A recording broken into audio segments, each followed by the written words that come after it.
You are watching Grace Television.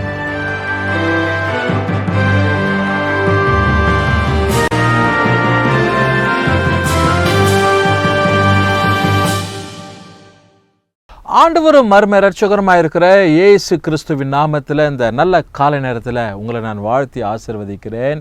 இந்த நிகழ்ச்சியை பார்த்து கொண்டு இருக்கிற உங்கள் வாழ்க்கையில் கர்த்தர் பெரிதான காரியங்களை செய்யட்டும். கர்த்தர் நல்லவர், அவர் கிருபை என்றும் உள்ளதுன்னு சொல்லி சங்கீதம் 105 வாசிக்கிறோம். எந்த இடத்துல ஆண்டுடைய வார்த்தையை பகிர்ந்து கொள்ள போனாலும் ஆராதனை நடத்த போனாலும் கட்டாயம் இந்த வார்த்தையை உபயோகப்படுத்துவது உண்டு. கர்த்தர் நல்லவர் என்பதாக. ஏன் அப்படின்னா ஆண்டவர் ஒவ்வொரு நாளும் நம்முடைய வாழ்க்கையில் நல்லவராக இருக்கிறார். அவர் நல்லவர் இல்லைன்னு சொல்ல வேண்டும். நாம் இன்றைக்கு ஜீவனோடு கூட இருப்பது அவருடைய கிருபை. அவர் நல்லவராக இருக்கிறார் என்பதனால தான்.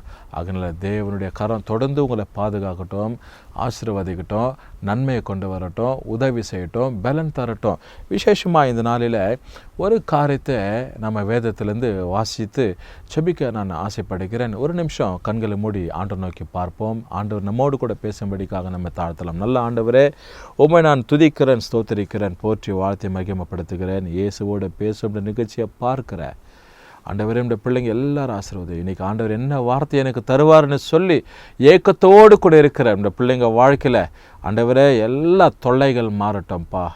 I rebuke every spirit of disturbances in Jesus' name. Whatever the Father God obstacles stand before them for their blessings, right now I rebuke it in Jesus' name, Lord.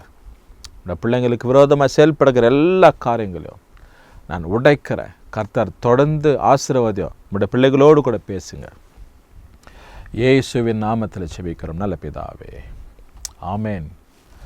ஒரு வசனத்தை வாசிக்க போகிறேன். The book of 1 Peter chapter 5 verses 6. 1 பேதுருவின் புத்தகம் 5ஆம் அதிகாரம் 6வது வசனத்தை உங்களுக்காக நான் வாசிக்கிறேன். பாருங்கள். ஆகையால் ஏற்ற காலத்தில் தேவன் உங்களை உயர்த்தும்படிக்கு அவருடைய பலத்த கரத்துக்குள் அடங்கி இருங்கள் அப்படின்னு சொல்லி வசனத்தை வாசிக்கிறோம்.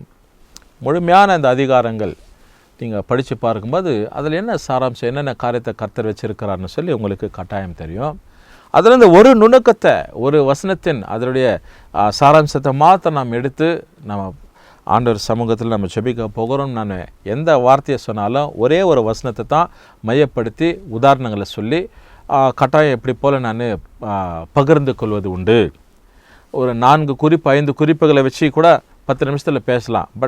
ஆனால் என்னுடைய ஒரு சுபாவம், எனக்கு ஆண்டவர் ஏவப்படுகிற ஒரு காரியம், என்னோடு கூட ஆண்டவர் தெளிவுபடுத்துகிற ஒரு காரியம்னா ஒரு வசனத்தை வைத்து உதாரணங்கள், குடும்ப சூழ்நிலைங்க, மற்ற சூழ்நிலைங்க, ஜபத்தில் ஆண்டவர் எப்படி நடத்துகிறாரு அப்படி சொல்லி நாம் செயல்படுவது ரொம்ப வழக்கம். ஆகினால இன்றைக்கு ஆண்டவர் நம்ம உயர்த்தும்படிக்கு அவருடைய கரத்தில் நம்ம அடங்கி இருக்கணும்னு ஆண்டவர் சொல்கிறார்.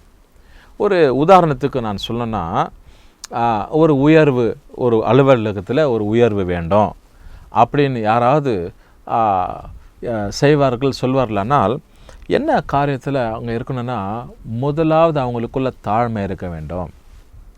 அடுத்து அவங்களுடைய நீட்னஸ், அட்டெண்டன்ஸு, மற்ற போக்குவரத்து எல்லாவற்றையும் பார்த்து கொள்ளும்போது தான் அவங்கள அந்த அலுவலகத்தின் அந்த அதிபதி இல்லை டைரக்டராக இருக்கிறவங்க பார்த்து அவங்களுக்கு எல்லா காரியத்தை செயல்படுத்துவாங்க. ஏன்னா அவங்களுக்குள்ள ஒரு தாழ்மை இருக்குது அப்படின்னு சொல்லி.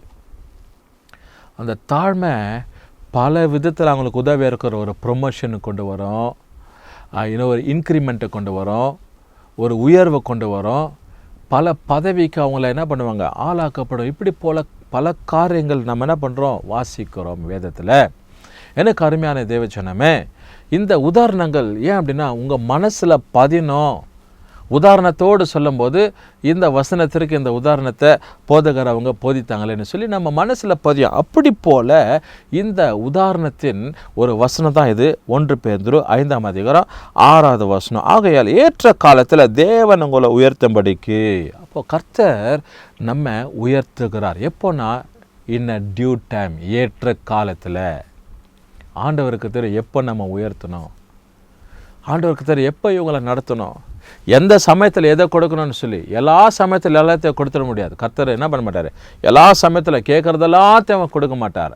ஏற்ற காலத்தில் அவருடைய நேரம் வரும்போது தான், அவருடைய நாள் வரும்போது தான், அவருடைய நிமிஷம் வரும்போது தான் நமக்கு அதை கொடுத்து தேவன் ஆசீர்வதிப்பார். பாருங்க, அப்போது அவருடைய பலத்த கரத்திற்குள்ளாக நம்ம அடங்கி இருக்கணும். we should wait upon his right hand.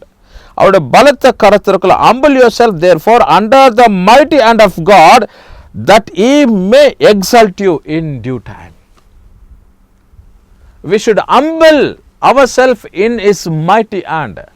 அவருடைய பலத்த கரத்திற்குள்ளாக நம்மை நாமே தாழ்த்தணும், நிதானிக்கணும்னு சொல்லி வேதத்தில் நம்ம வாசிக்கிறோம். எனக்கு அருமையான தேவச்சனமே, ஆண்டுடைய தயவு உன்னை பின்தொடரணும், ஆண்டுடைய கரம் உன்னோடு கூட இருக்கணும். உனக்கு ஒரு உயர் வரணும்னு கட்டாயம் தேவ சமூகத்தில் அவருக்குள்ளே அடங்கி இருக்கணும். அப்போ தான் கர்த்தர் நம்ம ஆசீர்வதிப்பார். பெரிதான ஒரு காரியம் உனக்கு உண்டாகும்.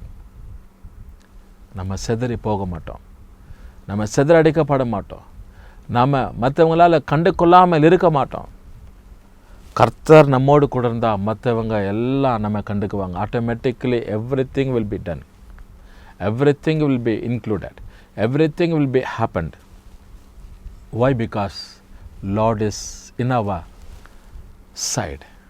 That is the thing I can tell you this morning.